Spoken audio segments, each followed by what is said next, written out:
আসসালামু আলাইকুম। আমি doctor Syeda Atia Tasir, intern doctor, Dhaka medical college, batch কেস 72। আজকে আমি পেডিয়াট্রিক্সের একটা রিভিউ ক্লাস নিব। আমার আজকে টপিক হচ্ছে child health, IMCI and EPI and it's disease and vaccine preventable disease. আমার কথা ক্লিয়ারলি শোনা যাচ্ছে কিনা যারা দেখছেন প্লিজ জানাবেন, আর না শোনা গেলেও প্লিজ বলবেন। কোনো প্রবলেম হলে সাথে সাথে প্রশ্ন। ধন্যবাদ। আমি শুরু করছি। পেডিয়াট্রিক্সের প্রথমেই যেটা মানে একদম ফার্স্ট আবিদ স্যার বইয়ের ফার্স্ট পেজের ফার্স্ট টপিক যেটা, সেটা হচ্ছে যে চাইল্ড বলতে আমরা কি বুঝি, হু ইজ আ চাইল্ড।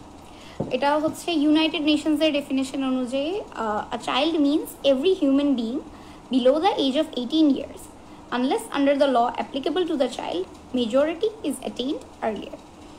আর আমাদের গভর্নমেন্ট অফ বাংলাদেশের চাইল্ড অ্যাক্ট 2010 অনুযায়ী ডেফিনেশনটা হচ্ছে any person under age 18 is to be regarded as a child. এটা যেভাবে আছে এক্স্যাক্টলি ওভাবে মুখস্থ বলতে পারতে হবে ভাইভাতে, এবং রিটেনেও আসতে পারে। তারপরে নেক্সট খুবই ইম্পর্টেন্ট আরেকটা টপিক, সেটা হচ্ছে stages of a child's life. এটাও রিটেন ভাইভা সব জায়গায় লাগে আসলে।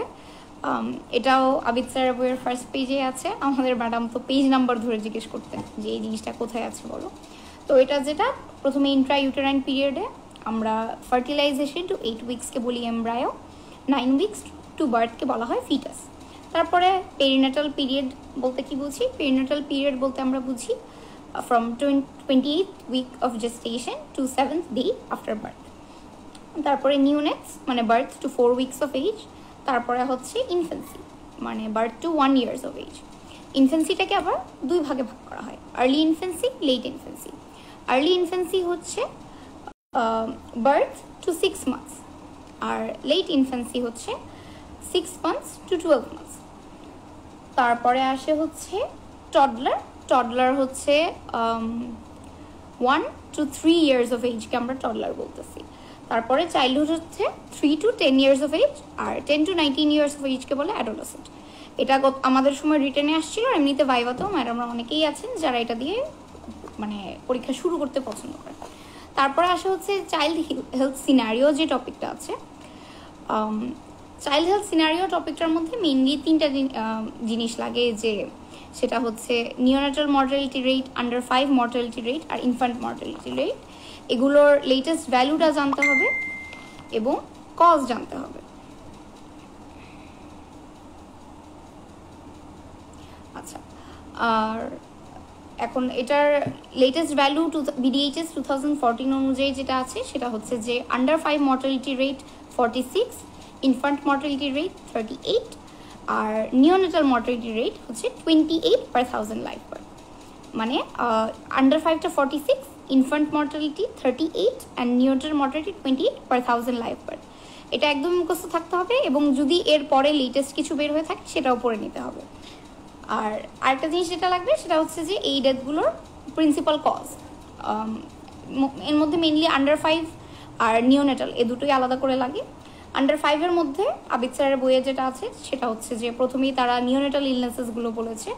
নিওনেটাল ইলনেসেসগুলো হচ্ছে perinatal asphyxia, low birth weight and its complications, sepsis, congenital malformations etcetera. এছাড়া আছে হচ্ছে diarrhoea, pneumonia, malnutrition, accidents and emergencies like drowning. এই 5টা পয়েন্ট আছে আন্ডার 5 মর্টালিটির কজ হিসেবে। আর নিওনেটাল মর্টালিটি রেটের কজের মধ্যে বইয়ে প্রথম যে 4টা আছে সেই 4টা আগে বলছি। সেটা হচ্ছে যে perinatal asphyxia, low birth weight and its complications, sepsis আর কনজেনিটাল ম্যালফরমেশনস। এছাড়া diarrhoeal diseases, haemolytic disease of newborn এরকমও আছে। এবং এগুলো ইম্পর্টেন্ট কারণ আমাদের এখন পেডিয়াট্রিক্সের যে সিস্টেমটা করেছে সেটাতে রিটেনে খুব টু দ্য পয়েন্ট কোয়েশ্চেন আসে। তো আমাকে বলবে যে give the four most important causes neonatal mortality, তখন সিরিয়ালটাও ইম্পর্টেন্ট, কারণ আমি 4টা পয়েন্টই লিখবো, 4টা পয়েন্টের উপরে আমার মার্কস আসবে। আমি যদি একটা আনকমন ডিজিজ দিই সেক্ষেত্রে হয়তো আমার মার্কস একটু কমে যাবে। তারপরে আসে হচ্ছে আমাদের আজকের possibly the most important topic আজকের পড়াশোনা। ও আচ্ছা, IMCI এ যাওয়ার আগে একটু কী নিয়ে বলে নিই, SDG আর MDG নিয়ে একটু বলে নিই। এটা রিসেন্ট ইয়ার্সে আমাদের জন্য খুব ইম্পর্টেন্ট টপিক। এই দুটো আসলে কি? MDG হচ্ছে মিলেনিয়াল ডেভেলপমেন্ট গোলস, আর SDG হচ্ছে সাস্টেইনেবল ডেভেলপমেন্ট গোলস। এমডিজিটা এখন এতটা ইম্পর্টেন্ট না আসলে, কারণ 2015-এ আমাদের গভর্নমেন্ট সেটা অ্যাচিভ করেছে। তাও স্যার ম্যাডামরা জানতে চাইতে পারেন, তো একটু জেনে নিতে হবে যে গোল কয়টা ছিল, কি কি ছিল, এবং মোস্ট ইম্পর্টেন্টলি হেলথ রিলেটেড গোল কোনটা কোনটা। হেলথ রিলেটেড গোল হচ্ছে 4, 5, 6। 4 হচ্ছে রিডিউস চাইল্ড মর্টালিটি, 5 হচ্ছে ইমপ্রুভ ম্যাটারনাল হেলথ, আর 6 হচ্ছে combat HIV, AIDS, malaria and other diseases. এর মধ্যে 4টা আমাদের জন্য ইম্পর্টেন্ট অবভিয়াসলি, যেহেতু এটা পেডিয়াট্রিক্সের, এবং এটার 3টে ইন্ডিকেটর ছিল এই গোলটার। ইন্ডিকেটরগুলো কি কি? Under 5 mortality rate, infant mortality rate, আর proportion of 1-year-old children immunised against measles. এবং এটা আমাদের গভর্নমেন্ট 2015-এর মধ্যে অ্যাচিভ করতে সক্ষম হয়েছে। এরপরে আসে হচ্ছে সাস্টেইনেবল ডেভেলপমেন্ট গোলস, যেটা হচ্ছে 2030-এর মধ্যে অ্যাচিভ করার কথা। ওটার মধ্যে হেলথ রিলেটেড মেইনলি হচ্ছে 3, গুড হেলথ, আর হচ্ছে 6টাও health related, clean water and sanitation. তো এটাও আমাদের জানতে হবে যে এই গোলসটা কবে এসেছে, কতদিনের মধ্যে আমাদের অ্যাচিভ করার কথা। এইগুলো ভাইভার জন্য মেইনলি, রিটার্নে অতটা ইম্পর্টেন্ট না, কিন্তু ভাইভাতে আসতে পারে, তাই একটু দেখে নিতে হবে। তারপরে আসে হচ্ছে IMCI। IMCI বলতে আমরা কি বুঝি? Integrated management of childhood illnesses. এখন এইটা ভাইভার জন্য, রিটার্নের জন্য, অসপির জন্য, এবং মোস্ট ইম্পর্টেন্টলি শর্ট কেসের জন্য খুবই খুবই খুবই ইম্পর্টেন্ট হবে। এটা থেকে কিছু থিওরিটিক্যাল জিনিস পড়তে হবে, কিছু প্র্যাকটিক্যাল জিনিস পড়তে হবে। থিওরিটিক্যাল কি কি পড়তে হবে? থিওরিটিক্যাল হচ্ছে আমাদের ডেফিনেশনটা জানতে হবে, অবজেক্টিভস, কম্পোনেন্টস, তারপরে এটার আন্ডারে কোন এইজে কোন সিমটমস আমরা অ্যানালাইসিস করতেছি, এগুলো আমাদের জানতে হবে। প্রথমে আসে ডেফিনেশন। এটার ডেফিনেশনে একটা ওয়ার্ড ভুল হইলেও কিন্তু টিচাররা মাইন্ড করেন, এটা খেয়াল রাখতে হবে। সো ডেফিনেশনটা হচ্ছে, it is an evidence based syndromic approach that identifies and categorizes major illness responsible for under 5 deaths and what action to be taken. আমি যেভাবে বললাম এরকম ভাগ করে করে পড়লে আমার ধারণা মনে রাখতে সুবিধা হয়, যাতে কোনো পয়েন্ট মিস না হয়ে যায়। যে evidence based, syndromic approach, identifies and categorises, এই প্রত্যেকটা পয়েন্ট ইম্পর্টেন্ট। এভাবে করেই শিখতে হবে, এভাবে করেই বলতে হবে এবং লিখতে হবে। আচ্ছা, তারপরে হচ্ছে অবজেক্টিভস কী কী? অবজেক্টিভস হচ্ছে to reduce under 5 mortality, to reduce the frequency and severity of illness and disability, and improvement of growth and development. তারপরে কম্পোনেন্টস অফ IMCI। এই কম্পোনেন্টসগুলো আরেকটা জিনিস যেটা আমার একদম ওয়ার্ড টু ওয়ার্ড জানতে হবে এবং ফ্লুয়েন্টলি বলতে পারতে হবে ভাইভাতে। এগুলোর পয়েন্ট মিস হইলে বা বলতে না পারলে বা তুতলাইলে ম্যাডামরা মাইন্ড করেন, কারণ এটা খুব ইম্পর্টেন্ট। তো IMCI এর কম্পোনেন্টস কি কি? Improvement in case management skills of health care providers, এটা 1। 2 হচ্ছে improvement in overall health system required for effective management of childhood illnesses, আর 3 improvement in family and community health care practices. মানে একটা হচ্ছে যে হেলথ কেয়ার প্রোভাইডারদের skills বাড়বে, second হচ্ছে যে ওভারঅল হেলথ সিস্টেমটা ইমপ্রুভ করবে, আর থার্ড হচ্ছে community and family health care প্র্যাকটিসেসটা ইমপ্রুভ করবে। আচ্ছা, এটা গেল হচ্ছে থিওরিটিক্যাল পড়াশোনা মেইনলি। তারপরে হচ্ছে প্র্যাকটিক্যাল পড়াশোনার মধ্যে IMCI এর 2টা ভাগ, 0 to 2 months, তারপরে হচ্ছে 0 up to 2 months, আর তারপরটা হচ্ছে 2 months to 5 years। আপ টুটা ইম্পর্টেন্ট, কারণ 2 এর নিচে পর্যন্ত ফার্স্ট ক্যাটাগরিতে পড়ে, 2 months হয়ে গেলে সেটা সেকেন্ড ক্যাটাগরিতে চলে যাচ্ছে। তো ফার্স্ট ক্যাটাগরি যেটা 0 up to 2 months, এটা আসলে আমার মতে এতটা ইম্পর্টেন্ট না, রিটেন ভাইভা কোথাও ওভাবে লাগে না। এখান থেকে বেশি বেশি ডেঞ্জার সাইন্সগুলো একটু আমরা আবিদ স্যারের বই থেকে পড়ে নিতে পারি, আর কি সিমটমস কভার হয় সেটা একটু দেখে নিলাম। তো আমাদের জন্য খুবই খুবই ইম্পর্টেন্ট হচ্ছে 2 months up to 5 years। এটার অনেক কিছুই লাগে। সবার প্রথমে আসে ডেঞ্জার সাইন্সগুলো, এটা একদমই ঝাড়ামগ্রস্ত থাকতে হবে যাকে বলে। সেগুলো কি কি? Danger signs for 2 months up to 5 years হচ্ছে history of convulsion during present illness or convulsing now, lethargic or unconscious, আর inability to drink or breastfeed, and vomits everything। এই 4টা মাস্ট টু নো। তারপরে আসে হচ্ছে যে 2 months to 5 years আমরা কি কি সিমটমস দেখি? সিমটমস আমরা দেখি হচ্ছে calf or difficult breathing, diarrhoea, fever and year problem. এখন এই 4টা সিমটমের মধ্যে প্রথম দুটো বেশি important. Written viva most Mobily যেটা বললাম, প্র্যাকটিক্যালি এই দুটাই বেশি দেওয়া হয়, সো এই দুটাই আমাদের লাগবে, calf or difficult breathing and diarrhoea.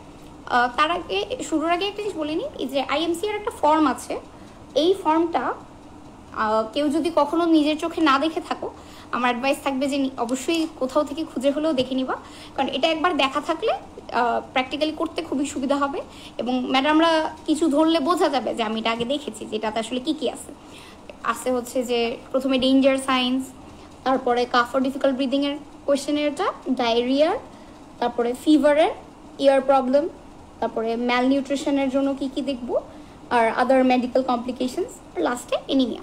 এটা হচ্ছে 2 months আপ টু 5 yearsের ফর্মটা। 0 to 2 monthsের ফর্মটা আসলে আমাদের ওভাবে লাগবে না। এখন প্রথমেই আমি যে কোনো সিমটমের জন্য অ্যাসেস করতে গেলেই আমার প্রথমে ডেঞ্জার সাইন্সের জন্য অ্যাসেস করতে হবে। সেটা আমি প্রথমে বলে নিই আমরা কীভাবে করব। এটার জন্য কিছু আস্ক এবং কিছু লুক। আস্ক মানে কোয়েশ্চেন, 3টা question. Is the child able to drink or breast feed? Does the child vomit everything? And has the child had a convulsion during this illness? 3টা কোয়েশ্চেন।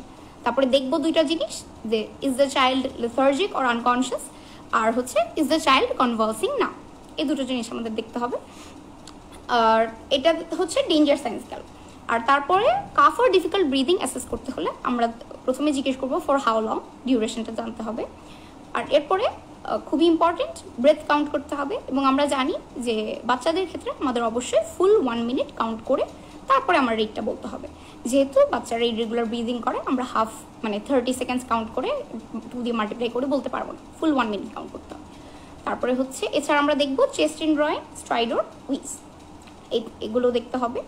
সো আমার cough or difficult breathing assess করতে দেখতে হবে respiratory rate, chest indrawing, stridor আর wheeze, এই 4টা জিনিস। তারপরে আসি হচ্ছে ক্লাসিফিকেশনে যাওয়ার আগে আমরা ইন্ডিভিজুয়ালি আমাদের জানতে হবে যে respiratory rate, chest indrawing, stridor, wheeze জিনিসগুলো কি। স্পেসিফিক্যালি রেসপিরেটরি রেট না, সরি, ফাস্ট ব্রিদিং বলতে আমরা কি বলি এটাই আমি বলে দিচ্ছি। সেটা হচ্ছে যে কোন এজ গ্রুপে ফাস্ট ব্রিদিং কি। 0 to 2 months এখানে 60 breaths per minute or more যদি হয় সেটা fast breathing. 2 months up to 12 years এখানে 50 breaths per minute or more হচ্ছে fast breathing. R 12 months up to 5 years এখানে 40 breaths per minute or more হচ্ছে fast breathing. আর এখানে একটা জিনিস মনে রাখতে হবে যে কাট অফ পয়েন্টগুলো, যেমন 2 months এটা হচ্ছে সেকেন্ড ক্যাটাগরি, মানে 2 to 12 monthsের ক্যাটাগরিতে পড়বে 2 monthsটা। আর 12 months to 60 months মানে 12 months to 60 months বা 5 years যে ক্যাটাগরিটা, সেখানে পড়বে হচ্ছে 12 monthsটা। মানে 0 up to 60, 2 up to 12 হচ্ছে 50, 12 up to 5 এটা হচ্ছে 40, ঠিক আছে। এটা দিয়ে আমি ফাস্ট ব্রিদিং ক্যাটাগরাইজ করব। তারপরে আসে হচ্ছে যে আমি কাফ অর ডিফিকাল্ট ব্রিদিংকে কীভাবে ক্যাটাগরাইজ করব। এখানে যেটা আমাদের রিটেনে এগুলো কেস হিসেবে আসে, ভাইভাতেও ম্যাডামরা একটা সিনারিও বানিয়ে ধরতে পারে এবং শর্ট কেসে সিনারিও দেওয়া থাকে। তো আমাকে এরকম একটা সিনারিও দেওয়া থাকলে আমার ক্লাসিফাই করতে পারতে হবে এবং initial treatment prior to referral in case of severe. আর যদি সিভিয়ার না হয় তাহলে রেফারেল তো না, তখন আমি ট্রিটমেন্ট কী দিব, ফলো আপ কয়দিন পরে বলবো, এই পুরো জিনিসটাই আমার জানতে হবে। তাহলে সেটাতে যাই। এখানে ক্লাসিফিকেশন হচ্ছে 3টা, severe pneumonia or very severe disease, pneumonia, আর হচ্ছে no pneumonia, cough or cold. তো প্রথম যেটা সেটা হচ্ছে যে যদি কোনো জেনারেল ডেঞ্জার সাইন থাকে, অথবা সিভিয়ার চেস্ট ইন ড্রয়িং থাকে, অথবা স্ট্রাইডর ইন কাম চাইল্ড থাকে, এগুলো যে কোনো একটা থাকলেই আমি সেটাকে severe pneumonia or very severe disease হিসেবে ক্লাসিফাই করতে পারবো। সেই ক্ষেত্রে আমার ট্রিটমেন্ট হবে give a first dose of an appropriate antibiotic, যেটা আমাদের IMCI গাইডলাইন অনুযায়ী অ্যামোক্সিসিলিন বা কট্রিমক্সিসোল প্রেফার্ড। তারপরে যদি কনভালশন থাকে পাররেক্টাল ডায়াজবাম দিতে হবে, হাই ফিভার থাকলে প্যারাসিটামল দিব, আর যদি উইজ থাকে সালবিউটামল। আর লো ব্লাড সুগার প্রিভেন্ট করতে বলতে হবে বাচ্চাটাকে ফিড করতে হবে, ওইটা ট্রিটমেন্ট দিতে হবে। এবং most importantly refer urgently to hospital. এটা হচ্ছে ভেরি সিভিয়ার নিউমোনিয়া বা very severe disease, severe pneumonia or very severe ডিজিজের জন্য। তারপরে হচ্ছে যদি একটা চাইল্ডের শুধু ফাস্ট ব্রিদিং অথবা শুধু চেস্ট ইন ড্রয়িং থাকে, তাকে আমি ক্লাসিফাই করব নিউমোনিয়া হিসেবে। সেই ক্ষেত্রে আমার ট্রিটমেন্ট কী হবে, 5 days জন্য একটা অ্যাপ্রোপ্রিয়েট অ্যান্টিবায়োটিক দিব। সেই ক্ষেত্রে আমার চয়েস ইউজুয়ালি অ্যামোক্সিসিলিনই হবে। যদি উইজিং থাকে তাহলে আমি সাথে সাথে ব্রঙ্কোডাইলেটর দিলেও, সেটা চলে গেলেও আমি 5 days জন্য একটা ব্রঙ্কোডাইলেটর দিয়ে দিব ইনহেল। তারপরে soothe the throat and relieve the cough with a safe remedy. এখানে ভাইভাতে বলার পর ম্যাডামরা অনেক সময় জানতে চান সেফ রেমেডি কী। সেই ক্ষেত্রে হচ্ছে হানি, তুলসি টি, লেমন জুস, এগুলো শুনতে চান ওনারা। তারপরে আমার আর কি করতে হবে, হাই ফিভার থাকলে প্যারাসিটামল দিতে হবে। আর কখন ইমিডিয়েটলি রিটার্ন করবে মাকে এটা অ্যাডভাইস করতে হবে, মানে ডেঞ্জার সাইন্সগুলো বলে দিতে হবে, যদি ইফ দ্য চাইল্ড গেটস ওয়ার্স এরকম কিছু ফিচার্স ডেভেলপ করলে তখন বলতে হবে এখনই নিয়ে আসতে। তারপরে হচ্ছে 3 ডেজের মধ্যে ফলো আপ করতে বলতে হবে। আর আরেকটা জিনিস যেটা এখানে জানা থাকা ভালো, যে যদি কাফিংটা 2 উইকসের বেশি পারসিস্ট করে অথবা বারবার উইজ হয়, সেক্ষেত্রে অ্যাজমা অথবা টিবির জন্য আমার ফার্দার অ্যাসেসমেন্টের জন্য রেফার করতে হবে, এটাও একটা পয়েন্ট। তারপরে আসে হচ্ছে নো নিউমোনিয়া কাফর কোল্ড, সেটা সেই ক্লাসিফিকেশন আন্ডারে কি আসে, যদি এগুলো কোনো সাইনই না থাকে সেই ক্ষেত্রে আমি এটাকে নো নিউমোনিয়া কাফর কোল্ড করব। আর এটার ট্রিটমেন্টটা আসলে খুবই ইজি, আমি নিউমোনিয়া ক্যাটাগরিতে যা বলেছি এক্স্যাক্টলি তাই, শুধুমাত্র অ্যান্টিবায়োটিকটা বাদে বাকি সবই আসবে, যে প্যারাসিটামল দিব উইজের জন্য, মানে উইজ থাকলে সালবুটামল, আর এক্সট্রা যেটা এটাতে ফলো আপ 5 ডেজ পরে, মানে নিউমোনিয়াতে ছিল 3 ডেজ পরে ফলো আপ বলতে হবে, এখানে 5 ডেজ পরে। আচ্ছা, এরপরে এটা গেল হচ্ছে আমার কাফ অর ডিফিকাল্ট ব্রিদিং। তারপরে হচ্ছে ডায়রিয়া। এখন ডায়রিয়াটা খুবই খুবই ইম্পর্টেন্ট টপিক, আর যেহেতু আইএমসির মধ্যে ডায়রিয়া অনেকখানি লাগে, আমি এখানে ডায়রিয়ার ফুল টপিকটাই একসাথে পড়িয়ে দিব আইএমসিআরটার সাথেই। তো প্রথমে আসে হচ্ছে ডায়রিয়া বলতে আমরা কি বুঝি। ডায়রিয়া হচ্ছে frequent passage of loose stools according to WHO। এখন এটাতে স্যার ম্যাডামরা আলাদা জিজ্ঞেস করেন ফ্রিকুয়েন্ট প্যাসেজ মানে কি, এখানে আমরা বলবো more than or equal to 3 times per day frequent passage. Loose stool মানে কি, লুজ স্টুল মানে হচ্ছে stool that takes the shape of the container, এটা লুজ স্টুল। আর ডায়রিয়ার একটা ওয়াইড ক্লাসিফিকেশন আছে, সেটা হচ্ছে যে এখানে আমাদের মেইনলি যেটা লাগবে acute watery diarrhoea, persistent diarrhoea, dysentery, তিনটা। আর এগুলোর আমি ডেফিনেশনে যাচ্ছি না, ডেফিনেশনগুলো তোমরা দেখে নিও, কিন্তু রাফলি বলতে গেলে অ্যাকিউট ওয়াটারি ডায়রিয়াটা হচ্ছে 14 ডেজের কম থাকবে, পারসিস্টেন্ট আর কোনো ব্লাড থাকবে না, আর পারসিস্টেন্ট ডায়রিয়াটা হচ্ছে 14 ডেজের বেশি থাকবে, ব্লাড থাকতেও পারে নাও থাকতে পারে। আর ডিসেন্ট্রিটা হচ্ছে অবশ্যই ব্লাড থাকবে, ব্লাডটা থাকলেই সেটা ডিসেন্ট্রির ক্যাটাগরিতে পড়ে। আচ্ছা, তারপরে আসে হচ্ছে আইএমসিআর ক্লাসিফিকেশন। আইএমসিআর ক্লাসিফিকেশনে যেটা ডায়রিয়ার ডিহাইড্রেশন স্ট্যাটাসটা আমরা অ্যাসেস করি, ডিহাইড্রেশন স্ট্যাটাসটা অ্যাসেস করি হচ্ছে ওটা ক্লাসিফিকেশন হচ্ছে সিভিয়ার ডিহাইড্রেশন, সাম ডিহাইড্রেশন, নো ডিহাইড্রেশন। আর ওটার জন্য আমি কোয়েশ্চেন কী কী করবো, কোয়েশ্চেন করবো হচ্ছে how long and is their blood in the স্টুল। তারপরে হচ্ছে আমরা লুক, এটা গেল আস্ক। তারপরে হচ্ছে লুক, লুকে আমরা দেখবো যে চাইল্ডটার জেনারেল কন্ডিশন কি, লেথার্জিক অর আনকনশিয়াস কিনা, রেস্টলেস অ্যান্ড ইরিটেবল কিনা। তারপরে দেখবো সানকেন আইজ আছে কিনা। তারপরে চাইল্ডটাকে আমরা ফ্লুইড অফার করব, ফ্লুইড অফার করে দেখবো যে not able to drink or drinking poorly কিনা, অথবা ড্রিঙ্কিং ইগারলি থার্স্টি কিনা। আর লাস্টে আমরা স্কিন পিঞ্চ করবো অ্যাবডোমেনে, ওটা স্লোলি বা ভেরি স্লোলি কিনা দেখতে হবে। ভেরি স্লোলি হচ্ছে লঙ্গার দেন 2 সেকেন্ডস যদি হয়। এখন এটার ক্লাসিফিকেশনটা আমরা কিভাবে করব, ক্লাসিফিকেশন হচ্ছে যদি 2 or more of the following 4, lethargic or unconscious, sunken eyes, not able to drink or drink poorly, skin pinch goes back very slowly, এই চারটার অ্যাটলিস্ট দুটো থাকলে সিভিয়ার ডিহাইড্রেশন। আর যদি এই চারটার দুটো থাকে, যে sunken eyes, drinks eagerly or thirsty, restless or irritable, আর skin pinch goes back slowly, এই চারটার মধ্যে দুটো থাকলে সাম। এখানে একটা ইম্পর্টেন্ট জিনিস বলে রাখি, আর এখানের কোনোটাই না থাকলে হচ্ছে নো ডিহাইড্রেশন। এখন একটা ইম্পর্টেন্ট জিনিস বলে রাখি, সেটা হচ্ছে যদি বাচ্চার একটা সামের ফিচার একটা সিভিয়ারের ফিচার থাকে, তাহলে এটা সবসময় সিভিয়ার হিসাবে ক্লাসিফিকেশন হবে, কারণ আমরা ওয়ার্সটা চিন্তা করি ট্রিটমেন্ট দিব, এটা অনেকের কনফিউশন হয়, মনে রাখা ভালো। তারপরে আসে হচ্ছে ট্রিটমেন্টে সিভিয়ার ডিহাইড্রেশন যেটা। আচ্ছা, এখানে আরেকটা জিনিস, রিটেনে বা ভাইভাতে যদি আমাকে এরকম একটা কেস দেওয়া হয়, আমি ডায়াগনোসিসটা কিভাবে বলবো বা লিখবো, সেটা হচ্ছে যদি ব্লাড নাই স্টুলের সাথে এরকম আমি ডিহাইড্রেশন অ্যাসেস করলাম, তখন আমার ডায়াগনোসিসটা হবে acute watery diarrhoea with some dehydration, severe dehydration যেটাই আছে। আবার যদি ব্লাড ইন স্টুল থাকে, সাথে অবশ্যই আমার ডিহাইড্রেশন স্ট্যাটাস অ্যাসেস করতে হবে, তখন আমি লিখবো হচ্ছে dysentery with no dehydration or some dehydration, এভাবে করে লিখবো আর বা বলবো। তারপরে আসে হচ্ছে ট্রিটমেন্টে আমাদের যেটা লাগবে এখানে হচ্ছে যে WHO treatment plan ABC। A হচ্ছে ফর নো ডিহাইড্রেশন, B হচ্ছে ফর সাম ডিহাইড্রেশন, C হচ্ছে ফর সিভিয়ার ডিহাইড্রেশন। তো ওয়াইড ফরম্যাটে যদি আমি ডায়রিয়া ট্রিটমেন্ট বলি, সেখানে আমার পয়েন্টস হচ্ছে A rehydration, B zinc supplementation, C feeding, আর ডি অ্যান্টিবায়োটিক। তো আমি প্রথমে রিহাইড্রেশনটা ইলাবোরেট করে বলতেছি যে আমার সাম সিভিয়ার নোর জন্য কি কি হবে। সিভিয়ার ডিহাইড্রেশনে যেটা হবে, সিভিয়ার ডিহাইড্রেশনে অলওয়েজ আমি আইভি রিপ্লেনিশমেন্টের দিকে যাব। আইভি ফ্লুইড দিতে হবে। যদি বাচ্চা মুখে খেতে পারে তাহলে আইভির আগ পর্যন্ত তাকে ওরালি দেওয়া যাবে। এখানে আমার চয়েস অফ ফ্লুইড হবে কোলারা স্যালাইন ও রিঙ্গার সিলেক্টেড। বইয়ে যদিও নর্মাল স্যালাইন লেখা আছে, আমি দেখেছি যে টিচাররা এটা শুনতে চান না, না বলাই ভালো। যদি আর করতে থাকেন তখন বলা যায়। আমি প্রথমে শুধু কোলারা স্যালাইন আর রিঙ্গার সিলেক্টেডই বলবো। তো কোলারা স্যালাইন আর রিঙ্গার সিলেক্টেড যে কোনো একটা দিব। এটা কিভাবে দিব? অ্যামাউন্টটা হচ্ছে 100 ml per kg দিব। আর টাইম পিরিয়ডটা ভ্যারি করবে হচ্ছে কি বয়সের উপরে। বিলো 12 months হলে ফার্স্ট 1 hour-এ দিব আমি 30 ml per kg, তারপরে 5 hours-এ দিব আমি 70 ml per kg। আর 12 months আপ টু 5 years, মানে যদি 12 months হয় তাহলে কিন্তু সেকেন্ড ক্যাটাগরিতে পড়তেছে। সেটা হচ্ছে যে আমি ফার্স্ট হাফ অ্যান আওয়ার, মানে সরি, তখন ফার্স্ট হাফ অ্যান আওয়ারে দিব 30 ml per kg, and next 2.5 hours-এ দিব 70 ml per kg। এবং এটা অঙ্কের মতো করেও আসে, তো ফুল ক্যালকুলেশন করেও দেওয়া লাগতে পারে অস্পিতে বা রিটেনে। আর এটা হচ্ছে আমার দেওয়া শেষ হয়ে যাওয়ার পরে আমার চাইল্ডকে রিঅ্যাসেস করতে হবে যে তার কন্ডিশন কি ইমপ্রুভ করলো না সেমই রইলো। যদি সেম, এরপরে অ্যাসেস করার পরে যদি সিভিয়ার ডিহাইড্রেশনে পাই তাহলে আমি আবার প্ল্যান সিটাই দিব।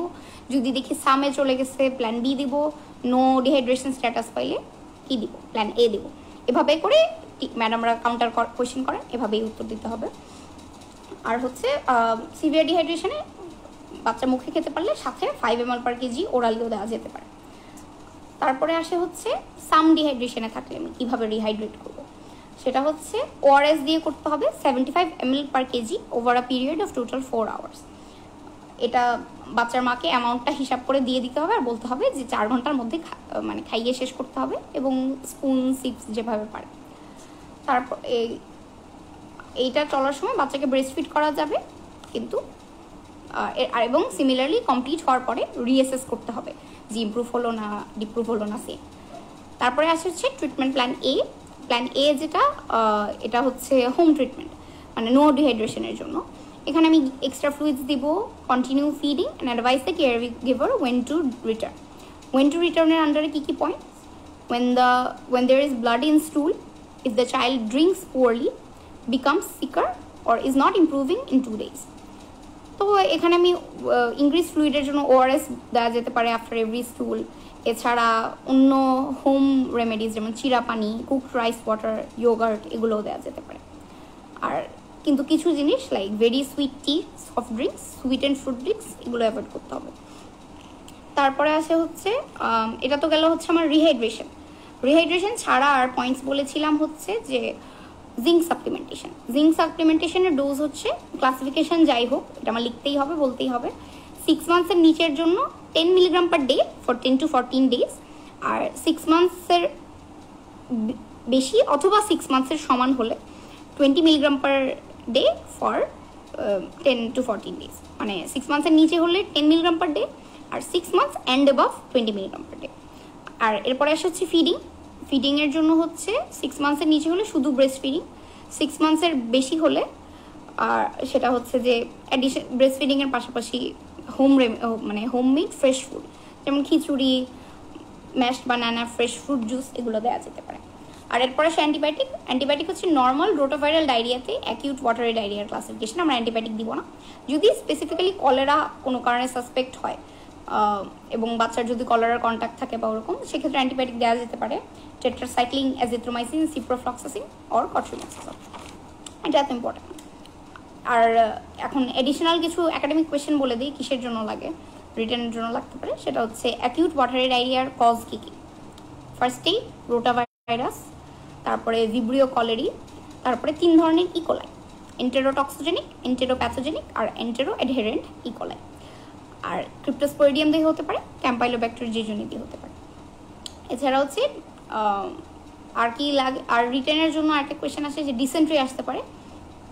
ডিসেন্ট্রি ট্রিটমেন্ট মোটামুটি সিমিলার পয়েন্টস যা যা বলছিলাম আগে, যে রিহাইড্রেশন, ফিডিং, জিঙ্ক, সাপ্লিমেন্টেশন, এই তিনটা সেম থাকবে। অ্যাড হবে হচ্ছে এখানে অ্যান্টিবায়োটিক্স মাস্ট লাগবে ডিসেন্ট্রিতে, সেটা সিপ্রোফ্লক্সাসিন, পিভমেসিলিনা অথবা ন্যালাডিক্সিক অ্যাসিড। এই তিনটার একটা ডোজ বইয়ে আছে, কেউ চাইলে দেখে নিতে পারো। আর এছাড়া অ্যাডিশনালি প্যারাসিটামল ফর ফিভার আর পেইনের জন্য অ্যান্টিস্পাজমেটিক। এটা হচ্ছে ডিসেন্ট্রি ট্রিটমেন্ট। আর একটা ইম্পর্টেন্ট কোয়েশ্চেন, ডায়রিয়া ডিসেন্ট্রি দুটোর ক্ষেত্রেই একসাথে পড়ে নেওয়া যায়, সেটা হচ্ছে কমপ্লিকেশনসটা। কমন কমপ্লিকেশনস হচ্ছে ইলেকট্রোলাইট ইমব্যালেন্স হতে পারে, হাইপোক্যালিমিয়া, হাইপোনাট্রিমিয়া, মেটাবলিক অ্যাসিডোসিস, আর প্যারালাইটিক আইলিয়াস হতে পারে, অ্যাকিউট রেনাল ফেলিয়ার হতে পারে, গ্রোথ ফেলিয়ার বা ম্যালনিউট্রিশন হতে পারে, গিলেনবারি সিনড্রোম। আর নার্ভাস সিস্টেমের মধ্যে গিলেনবারি সিনড্রোম কোনটা করে? শুধু ক্যাম্পেলোব্যাক্টার জেজুনি। আর এছাড়া ডিসেন্ট্রির জন্য স্পেসিফিক এক্সট্রা কমপ্লিকেশনস আছে হচ্ছে রেক্টাল প্রোলাপ, কনভালশন আর হেমোলাইটিক ইউরেমিক সিনড্রোম। এটা আইএমসিআই এটুকুই, কারণ ইয়ার প্রবলেম আর ফিভার যেটা, সেটা আমি ডিটেলস বলতেছি না, সেটা দেখতে চাইলে দেখে নেওয়া যায়। আবিদ স্যারের বইও ভালো আছে। আর হচ্ছে আমি জানি না সব মেডিকেল এটা দেয় কিনা, আমাদের মেডিকেল একটা আইএমসিআর আলাদা একটা বই দিত, ওটা পড়লে আসলে আইএমসিআর জন্য আর বেশি আর কিছুই লাগে না, অনেক ডিটেলসে আছে, ওখান থেকে চাইলে দেখে নেওয়া যায়, বাট পরীক্ষার জন্য অতটা ইম্পর্টেন্ট না। তারপরে আসে হচ্ছে আরেকটা খুবই খুবই ইম্পর্টেন্ট টপিক, সেটা হচ্ছে ইপিআই। ইপিআই বলতে আমরা কি বুঝি? Expanded programme on immunization. On immunization, of না, এটা আমার খুব ভুল হতো। তো এটা হচ্ছে, এটার একটা রাফ ডেফিনিশন পড়া যায় বলতে চাইলে যে WHO officially launched a global immunization program known as Expanded Program on Immunization to protect all children against the world against some vaccine preventable diseases. এটার সাথে একটা জিনিস পড়ে নিতে হবে যে ভ্যাকসিন প্রিভেন্টেবল ডিজিজেসের আন্ডারে কী কী পড়ে। এর মধ্যে স্পেশালি ইপিআই ডিজিজেস যেগুলো, সেগুলো আমার মাস্ট জানতেই হবে। সেগুলো কী কী? সেগুলো হচ্ছে tuberculosis, polio, diphtheria, tetanus, pertussis, measles, hepatitis B আর হিমোফাইলাস ইনফ্লুয়েঞ্জা টাইপ বি। এই ডিজিজগুলোর নাম মুখস্থ থাকতে হবে। এবং মোস্ট ইম্পর্টেন্ট হচ্ছে লেটেস্ট ইপিআই শিডিউলটা অবশ্যই জানা থাকতে হবে। এটা ঘন ঘন রিটেনে আসে, শর্ট নোট আসে, অনেকভাবেই আসতে পারে। তো আমি গভর্নমেন্ট সেন্টার থেকে একটা কালেক্ট করেছি, ইনশাল্লাহ সেটাই কারেক্ট, আমি সেটা বলে দিচ্ছি। সেটা হচ্ছে যে 6 উইক্সে ফার্স্টে বিসিজি ভ্যাকসিনটা দিতে হয়, বা অ্যাট বার্থও দেওয়া যায়, বিসিজির কি নেই, 6 উইক্সে দেওয়া যায়।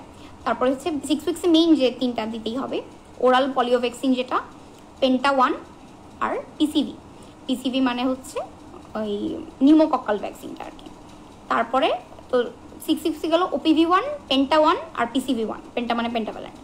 10 উইক্সে যেটা দিব OPV 2, পেন্টা 2, PCV 2। 14 উইক্সে দিব হচ্ছে OPV 3, পেন্টা 3 অ্যান্ড IPV মানে হচ্ছে ইনঅ্যাক্টিভেটেড পোলিও ভ্যাকসিন, বা যেটা আমরা অনেকে ইনজেক্টেবল পোলিও ভ্যাকসিন হিসেবেও জানি, বাট অ্যাকচুয়াল নাম হচ্ছে ইনজেক্টেবল মানে ইনঅ্যাক্টিভেটেড পোলিও ভ্যাকসিন। এটা যাবে 14 উইক্সে।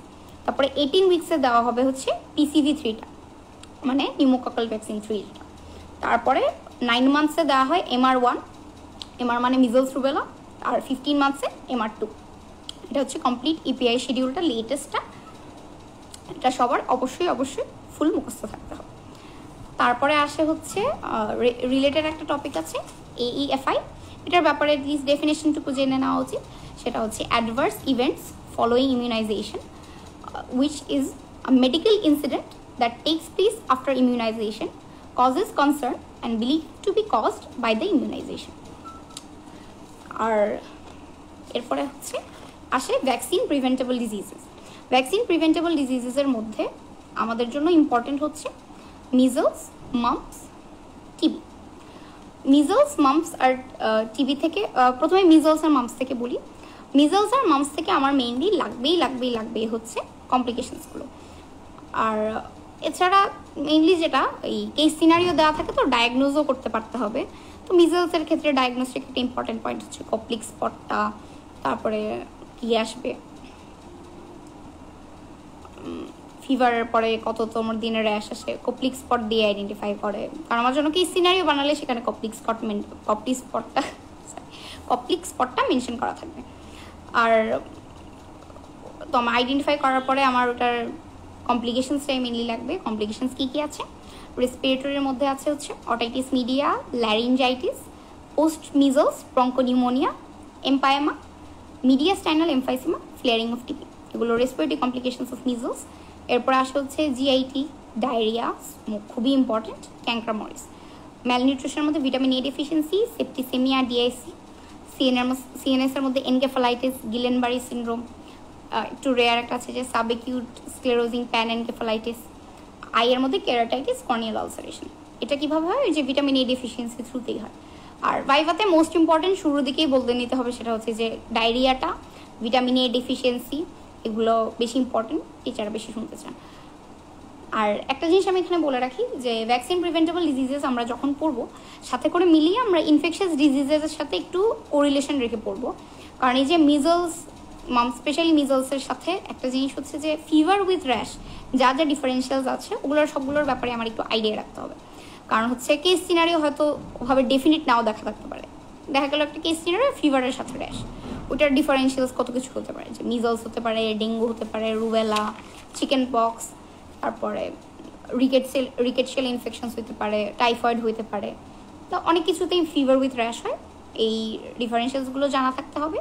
এবং আমাকে যখন বলা হবে ইভ্যালুয়েট করতে, তখন আমি প্রত্যেকটা ডিজিজ কীভাবে এক্সক্লুড করব, কী কী ফিচার্স এক্সক্লুড করতে হবে, কী কী ইনভেস্টিগেশন করতে হবে, এভাবে মিলিয়ে পড়ে নিতে হবে। তারপরে আসে হচ্ছে মামসের ক্ষেত্রেও তাই আইডেন্টিফাই করতে পারতে হবে, কমপ্লিকেশনসটা লাগবে।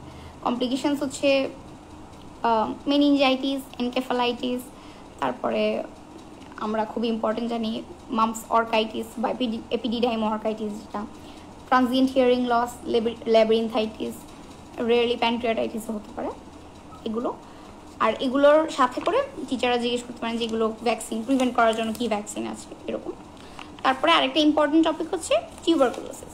এখন টিউবারকুলোসিসের সাথেও এখানেও একটা জিনিস আছে, টিউবারকুলোসিসটা কী কী প্যাটার্নে আমার পরীক্ষার জন্য important.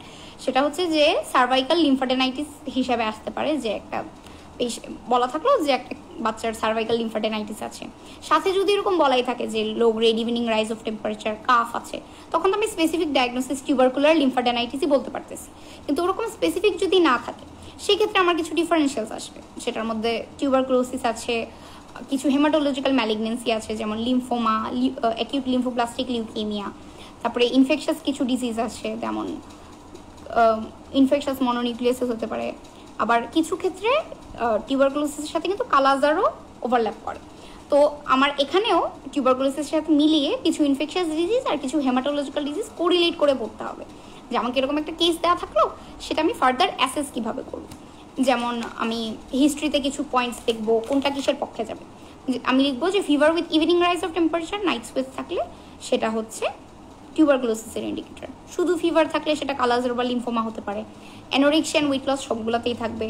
History of contact with TB patient হলে সেটার সাথে টিউবারকুলোসিস আসবে। তারপরে হচ্ছে যদি অল্টার্ড বাউল হ্যাবিট হয়, যদি অ্যাবডোমিনাল টিবির ফিচার্স থাকে, সেটা আসতে পারে। এরকম করে লিখতে হবে। আর এগুলো ইভ্যালুয়েশনের কোয়েশ্চেনগুলো কয়েকভাবে লেখা যায়।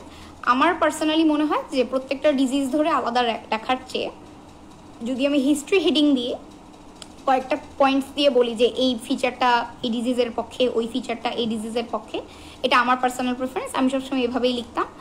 আর তারপর হচ্ছে ক্লিনিক্যাল হিস্ট্রিতে কিছু পয়েন্টস লিখবো, তারপরে ক্লিনিক্যাল এক্সামিনেশনে কিছু পয়েন্টস লিখবো, মানে হিস্ট্রিতে কিছু পয়েন্ট, সিমটমসে কিছু পয়েন্ট, সায়েন্সে কিছু পয়েন্ট, প্রত্যেকটা ডিজিজের পক্ষে এরকম করে আলাদা করে লিখি। এবং তারপরে হচ্ছে ফার্দার ইনভেস্টিগেট কীভাবে করবো। ইনভেস্টিগেশনের মধ্যে এইসব কেসে যেটা বলতে হবে যে কমপ্লিট ব্লাড কাউন্ট, তারপরে টিবি যদি ডিফারেন্সিয়ালসে থাকে অবশ্যই চেস্ট এক্সরে, পিএভিউ। যদি কোনো লিম্ফ নোড থাকে সেটার আমি এফএনএসি করব, বায়োপসি করব। আর টিবির জন্য এমটি টেস্ট করা যেতে পারে, সিবিসির সাথে অবশ্যই পিভিএফ করতে হবে। তো এরকম করে হচ্ছে আমার টিউবারকুলোসিস বা অ্যাসোসিয়েটেড ডিজিজগুলো এক্সপ্লোর করতে পারতে হবে। আমার টপিক আসলে আজকে মোটামুটি এখানেই শেষ। আমি যাচ্ছি ছোট ছোট ক্লাস করে ভাগে ভাগে পুরোটা নিয়ে শেষ করে দেব। আজকে আপাতত এইটুকুই। যদি কারো কোনো স্পেসিফিক কোয়েশ্চেন থাকে এর মধ্যে তাহলে করতে পারো, নাহলে আমি এখন বিদায় নিয়ে নেব।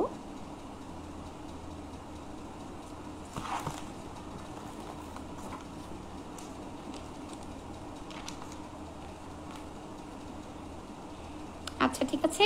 সবাইকে দেখার জন্য ধন্যবাদ। আশা করি হেল্প হলো। হেল্প না হলে সরি, কোনো ভুল থাকলে বা কোনো কারেকশন থাকলে অবশ্যই প্লিজ রিকোয়েস্ট থাকবে আমাকে জানাবা, তাহলে আমি পরের ক্লাস থেকে চেষ্টা করবো সেটা ঠিক করার। সবাইকে অনেক ধন্যবাদ, আল্লাহ হাফিজ।